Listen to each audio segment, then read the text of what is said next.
go far enough.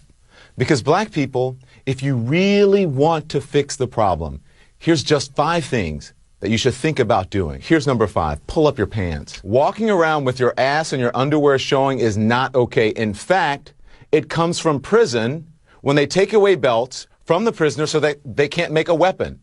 And then it evolved into which role a prisoner would have during male-on-male prison sex. The one with the really low pants is a submissive one. You get my point? Number 4 now is the N-word. We took this word and we made it into poetry. I understand poetic license, but consider this. I hosted a special on the N-word, suggesting that black people stop using it, and that entertainers stop deluding yourselves or themselves and others that you're somehow taking the word back. Now, number 3, respect where you live. Start small by not dropping trash, littering in your own communities. I've lived in several predominantly white neighborhoods in my life. I rarely, if ever, witness people littering. I live in Harlem now. It's an historically black neighborhood. Every single day I see adults and children dropping their trash on the ground when a garbage can is just feet away.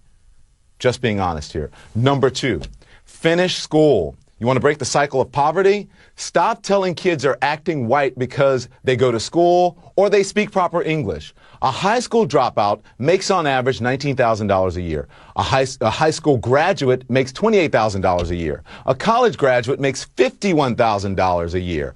Over the course of a career, a college grad will make nearly $1 million more than a high school graduate. That's a lot of money. And number 1, and probably the most important, just because you can have a baby, it doesn't mean you should, especially without planning for one or getting married first. More than 72% of children in the African American community are born out of wedlock. That means absent fathers.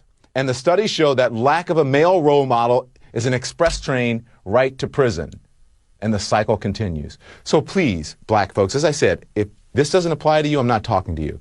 Pay attention to and think about what has been presented in recent history as acceptable behavior.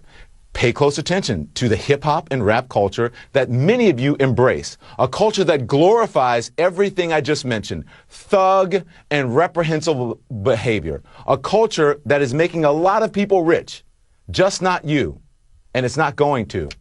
Wow! Can you